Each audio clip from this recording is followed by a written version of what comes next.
Hi friends, நான் தான் உங்கள் ராஜ்குமார் பேசுகிறேன்.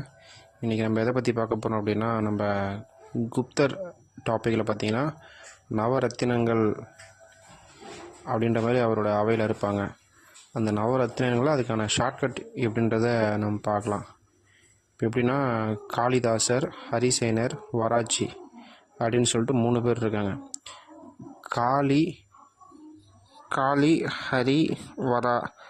இப்போ இருக்குன்னா காளின்றது ஒரு சாமி, ஹரின்றது ஒரு சாமி, வரான்றது வராகி சாமி, தெரியுங்களா? இது 3 சாமியுமே பார்த்திங்கன்னா எல்லாருக்குமே சமமானது.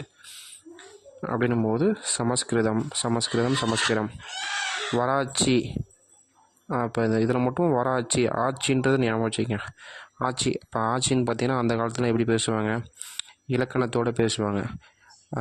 ஆட்சிங்களாம் இலக்கணத்தோடு பேசுவாங்க. இலக்கணத்தோடு அப்படின்னா எப்படி பேசுவாங்கன்னு பார்த்தீங்கன்னா, இங்கே செல்லுங்கள் அங்கே அமருங்கள் அப்படின்னு இலக்கணமாக பேசுவாங்க. அதனால் வராச்சி மட்டும் சமஸ்கிருதம் இலக்கண ஆசிரியர் அப்படின்னு ஞாபகம் வச்சுங்க.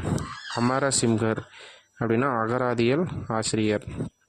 இப்போ நம்ம அமரணும் அப்படின்னா ஆசிரியர்கிட்ட கேட்கணும். நம்ம ஏன் அமரணும் ஆசிரியர்கிட்ட கேட்கணும்னா, நம்ம ஏதோ அகராதி பண்ணிருப்போம்.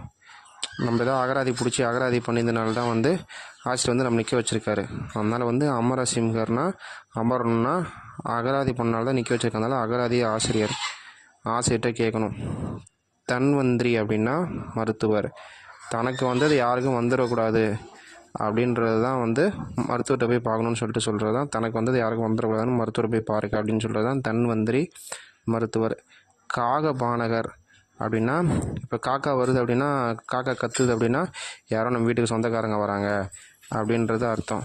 அப்படின்னும் போது வராங்கன்னா அப்போ ஜோசியம் மாதிரி நம்மளே கணிச்சிடுறோம். காக்கா கத்துது, அதனால் ஜோசியம் மாதிரி நம்ம கணிச்சிடுறோம். அதனால் காகபானகர் ஜோதிடர். சங்கு எப்படி இருக்குது? அது ஒரு உருண்டையாக அதுவே ஒரு ஷேப் அழகாக வடிவமைச்சு அது ஒரு கட்டடம் மாதிரி அந்த உள்ளே இருக்க அந்த சங்கில் இருக்க அந்த பூச்சிக்கு அதோட கட்டடம் மாதிரி அழகாக ஒரு வீடு அமைச்சு சங்கு அழகாக வடிவமைச்சிருக்காங்க. அதனால் அது ஒரு கலை. சங்கு ஒரு கட்டட கலை அப்படின்னு வச்சுக்கலாம். இப்போ ஒரு சங்குனா நம்ம சன்னுக்கு ஒரு கண்டிப்பாக ஒரு கட்டடம் அமைச்சு கொடுத்து தானே நம்ம சாவோம். நமக்கு ஒரு பையன் இருக்கான் அப்படின்னா அவங்களுக்கு கண்டிப்பாக ஒரு கட்டடம் அமைச்சு கொடுக்கணும் அப்படின்றது ஞாபகம் வச்சுக்கலாம். வராக மிகிரர் அப்படின்னா வானியல் அறிஞர். வராகனா வர்ண பகவான் வானத்திலும் மழை கொடுப்பார் அப்படின்னு ஞாபகம் வச்சுக்கலாம். வராகனா மழை வரும்னு சொல்லும் போது பார்த்தீங்கன்னா மழை வராதுன்னு சொல்லும் போது பார்த்தீங்கன்னா மழை வரும். அப்போ வராக மிகிரர். வராகனா வரும் வராது அப்படின்றது யார் சொல்லுவா? நம்மள்கிட்ட வானியல் அறிஞர் தான் நியூஸை சொல்லுவாங்க, வரும் வராது அப்படின்ட்டு. வானியல் அறிஞர். விட்டல் பட்டர். இப்போ பட்டர்னு பார்த்தீங்கன்னா மாய வித்தைக்காரர். இப்போ பார்த்தீங்கன்னா பால் இருக்குது, பால்லேருந்து தயிர் வருது, தயிர்லேருந்து அடுத்தது வெண்ணெய் வருது. வெண்ணெய் தான் நம்ம பட்டர்னு சொல்கிறோம். அதுக்கப்புறம் நெய் வருது. இப்போ அந்த பட்டர் எப்படி வந்துச்சு? வித்தியாசமாக மாயமாக இருக்குல்ல. பால்லேருந்து தயிர் வருது, தயிர்லேருந்து வெண்ணெய் வருது, அது ஒரு மாயமாக இருக்குது. அதனால் மாய வித்தைக்காரர். இப்போ தண்ணி இருக்குன்னு வச்சுக்கோங்க, தண்ணிலேருந்து வேறு ஏதாவது வருங்களா?